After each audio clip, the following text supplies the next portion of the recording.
Di episode sebelumnya, apa yang ditakutkan Yura akhir-akhir ini benar-benar terjadi. Teman masa kecilnya akhirnya muncul. Entah kenapa Yura begitu protektif terhadap Taigu. Lalu kita diperlihatkan sekilas masa lalu di mana Yura dan Taigu tengah diangkut menuju kamp pelatihan. Salah satu anak di sana terkapar dan dengan tega Taigu membuang anak itu. Lalu kita diperlihatkan sosok Bullet yang memberitahu anak-anak itu jika mulai sekarang, disinilah mereka akan tinggal. Mereka harus patuh pada semua peraturan di tempat ini dan jika mereka memaksa untuk kabur, mereka hanya akan mati di luar. Lalu di sana Yura melihat seorang gadis yang memukul pria tanpa ampun yang membuat Yura shock dengan kegiatan di camp itu. Namun berbeda halnya dengan Taigu, ia malah nampak terpukau dengan kehebatan gadis itu. Lalu scene kembali di masa sekarang di mana Dohun yang menyusul keluarganya langsung menyergap Taigu. Yura segera menghentikan suaminya dengan bilang jika pria itu adalah kakak sepupunya. Mendengar jika Taigu adalah saudara Yura, sikap Dohun langsung berubah dan di dalam mereka berbincang-bincang. Dohun di sini begitu terkejut karena baru tahu jika Yura memiliki saudara. Ketika semua keluarganya tertidur, Yura menghampiri Taigu di kamarnya. Yura meminta Taigu agar segera pergi dari rumahnya. Taigu yang mendengar gertakan Yura jelas menolak karena ia ke Korea untuk sebuah tugas. Taigu lantas mengajak Yura untuk menuntaskan tugas Wolfe untuk membunuh sisa anggota asli MGD lama. Dan Taigu akan menunggu jawaban dari Yura. Keesokan paginya, Kepala Oh mendapat laporan dari anak buahnya Sedo. Sedo melaporkan bahwa ada transaksi senjata Rusia di Korea. Kepala Oh di sini tahu kebiasaan MGD yang sering menggunakan senjata dari Rusia karena sudah terbiasa menggunakannya sejak dulu. Jadi Kepala Oh menyimpulkan jika warrior sudah bergerak lebih cepat dari yang ia kira sejak penembakan Wolfe. Lalu Kepala Oh meminta Sedo untuk mengamankan rekaman CCTV dan membuat sketsa pembeli senjata itu. Mereka harus bergerak lebih cepat daripada warrior. Lalu Kepala Oh menelpon Cherry untuk meminta laporan investigasinya soal Hwacha. Cherry lantas memberitahu jika Hwacha terakhir kali terlacak di Wonju. Di saat yang sama, Taegu yang bangun pagi langsung menghubungi anak buahnya untuk bergerak membunuh Butterfly. Namun ketika keluar, ia dikejutkan dengan keluarga Yura yang menyambut kedatangannya. Niat hati ingin mengajak Yura malah terjebak dalam circle keluarga Yura yang ternyata hari itu keluarga Yura sedang membuat kimchi untuk acara tahunan. Dan saat itu juga Dohun mendapat telepon dari Cherry. Cherry lantas memberitahu hasil penyelidikannya terhadap simbol yang dikirim Dohun. Cherry lantas memberitahu simbol itu yang merupakan ciri khas dari organisasi MGD. Dohun lalu bertanya soal perbedaan simbol itu pada Wolfe dan Charliong. Cherry lantas menjelaskan jika MGD sebenarnya adalah organisasi tentara bayaran rahasia yang dibentuk negara sejak 1970 untuk mengatasi perang dingin waktu itu dan MGD dibubarkan pada tahun 1990 dan sejak saat itulah bentuk simbolnya berbeda dan MGD baru terbentuk dengan tujuan bisnis kriminal. Dohun lalu bertanya apa hal itu ada hubungannya kenapa Wolfe membunuh Charliong. Cherry memberitahu sepertinya MGD baru berusaha menyingkirkan anggota MGD lama. Dan karena itulah MGD baru mengirim teman Dohun Wolfe untuk membunuh Charliong. Dan ketika Dohun bertanya siapa yang membunuh Wolfe, anaknya tiba-tiba masuk minta untuk diantarkan ke sekolah. Setelah itu Taegu menghampiri Yura untuk mendengarkan jawabannya. Namun Yura di sini jelas menolak dan akan membunuh Taegu. Taegu lalu menantang Yura untuk membunuhnya saat ini juga. Taegu lantas memberitahu jika Yura tak bisa melakukan itu karena keluarganya adalah kelemahan Yura. Tak lama Nona Park datang berkunjung untuk ikut membantu membuat kimchi. Dan karena stok daging di sana habis, Yura meminta Jihun untuk membelinya bersama Mirim. Tapi Jihun yang menyukai Taegu ingin pergi keluar bersama Taegu karena Mirim merasa perutnya kencang sejak tadi pagi.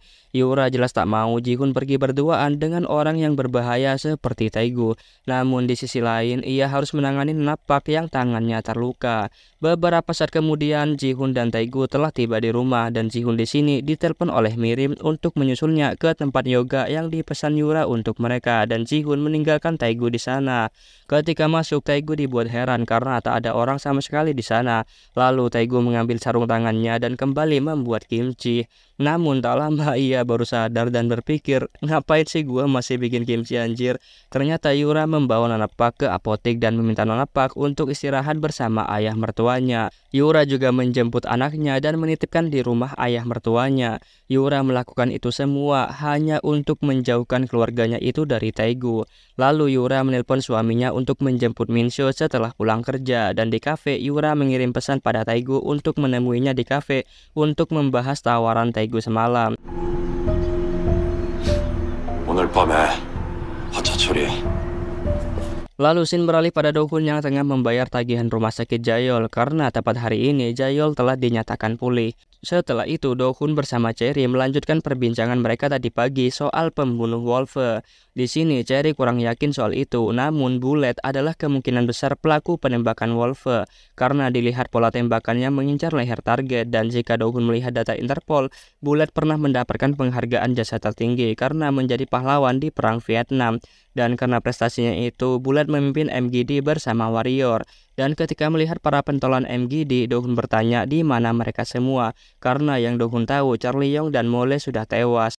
Lalu Cherry memberitahu dari mereka semua hanya 4 yang selamat, yakni pemimpin MGD, Warrior itu sendiri. Lalu ada Bullet, Hwacha, dan Butterfly. Sementara di kantor, Kepala Oh mendapat laporan jika MGD terlacak di suatu tempat, namun mereka berpisah dari tempat mereka menaruh mobil. Kepala Oh memberitahu kemungkinan mereka ada di Wonju. Lalu Kepala Oh menemui Butterfly dan ia paham jika Butterfly ingin memiliki kehidupan normal seperti orang-orang di taman.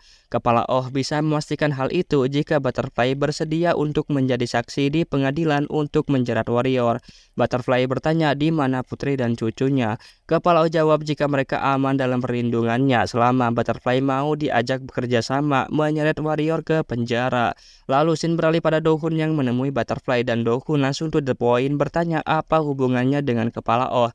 Do-hun heran Butterfly tak terkejut saat ia bertanya soal Kepala Oh. Butterfly lalu memberitahu sejak Do-hun mengamatinya, ia juga mengamati Do-hun yang mengecek pintu keluar dan menghadangnya agar ia tak bisa kabur. Do-hun juga mengamankan benda tajam dalam jangkauannya, dan kebiasaan Do-hun itu tak bisa disembunyikan sebagai agen rahasia yang profesional. Do-hun bilang jika Butterfly mengetahui hal itu, harusnya Butterfly tahu jika ia bukanlah ancaman, dan kembali bertanya bagaimana Butterfly mengenal Kepala Oh. Sebelum menjawab, Butterfly bertanya apa hubungan Do-hun dengan Kepala Oh. Do-hun jawab jika mereka adalah teman dekat. Mendengar itu, Butterfly juga bilang jika ia adalah teman dekat Kepala Oh, dan selain itu ia tak bisa memberi informasi detail. Butterfly menyarankan Do-hun agar mencari tahu langsung dari Kepala Oh sendiri demi kebaikan Do-hun dan Kepala Oh. Di kantor, Kepala Oh mendapat kiriman surat berisi alamat Hwacha di Wonju dan foto anak-anak di kamp pelatihan. Mengetahui alamat itu, Kepala Oh langsung menghubungi anak buahnya untuk bergerak ke sana dan ia akan menyusul. Dan malam harinya kita diperlihatkan 2 anak buah Taegu yang hendak membunuh Hwacha di rumahnya. Di kamar Hwacha mereka tak menemukan siapa-siapa, tapi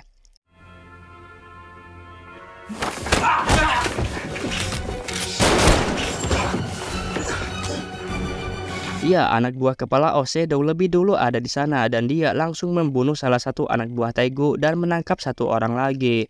Beberapa saat kemudian, Kepala Oh datang dan mendapat kabar jika Hwacha telah meninggal secara alami sejak mereka tiba karena komplikasi. Setelah itu, Direktur NIS atau atasan Kepala Oh yang mendengar kabar itu sangat senang karena permulaan mereka sangat bagus dan semakin dekat dengan Warrior. Direktur juga meminta Kepala Oh untuk menginterogasi pria yang tertangkap dan mendapatkan lebih banyak informasi. Di jalan pulang, Kepala Oh meminta anak buahnya untuk menyelidiki siapa orang yang mengirimnya surat. Shin kembali pada Yura di kafe yang tak kunjung ditemui Taegu. Akhirnya Yura memutuskan untuk pulang dan dia mendapati anak dan suaminya belum pulang. Akhirnya Yura memutuskan untuk tidur sambil menunggu kedatangan mereka. Sementara Do-hun di sini ia masih di bar untuk merayakan kedatangan Cherry dan kesembuhan Jayol. Awalnya mereka hanya membahas masa lalu, tapi Do-hun di sini tiba-tiba punya ide. Gimana kalau mereka membuat tato, dan Do-hun menggambar desainnya. Melihat desain yang digambar Do-hun jelas membuat Cherry dan Jayol panik, dan benar saja Kepala Oh langsung mengajak Do-hun untuk berbicara di luar. Cherry benar-benar tak habis pikir Do-hun senekat itu di depan bosnya sendiri. Di luar, Kepala Oh bertanya apa Do-hun sudah puas. Do-hun di sini hanya meminta Kepala Oh untuk berhenti bermain petak umpet, dan Do-hun memberitahu sebelum ke sini ia sempat menemui Butterfly. Mendengar itu, Kepala Oh bertanya apa Do-hun memberitahu Butterfly soal ia yang ingin membunuhnya. Awalnya Do-hun ingin mengatakan hal itu, tapi ia agak curiga dengan wanita tua itu. Do-hun lalu kembali mengingatkan jika ia berhutang nyawa pada Kepala Oh. Jadi Do-hun meminta Kepala Oh untuk bercerita saja apa masalah yang tengah ia hadapi. Do-hun tak tega melihat temannya itu menanggung beban sendirian, dan sesuai dugaan, Kepala Oh masih belum ingin menceritakan masalahnya pada Dohun dan di perjalanan pulang, Kepala Oh memarahi Cherry yang membagi informasi pada Dohun. Sementara Dohun yang hendak pulang, ia dihubungi Butterfly yang berubah pikiran dan ia meminta Dohun untuk menemuinya. Kembali di rumah, Yura yang terbangun menelpon suaminya dan bertanya soal Minseo. Ternyata Dohun sudah meminta Taegu untuk mengantarkan Minseo. Mendengar itu jelas membuat Yura panik, namun sebelum ia keluar, Minseo ternyata baik-baik saja bersama Taegu. Minseo juga memberitahu ibunya mereka sempat pergi ke taman dan bermain. Minseo sangat senang bersama pamannya itu. Setelah menidurkan Minseo, Yura lantas menyalakan musik dan segera menghampiri Taegu untuk membuat perhitungan agar tak mendekati keluarganya. Dan episode pun bersambung.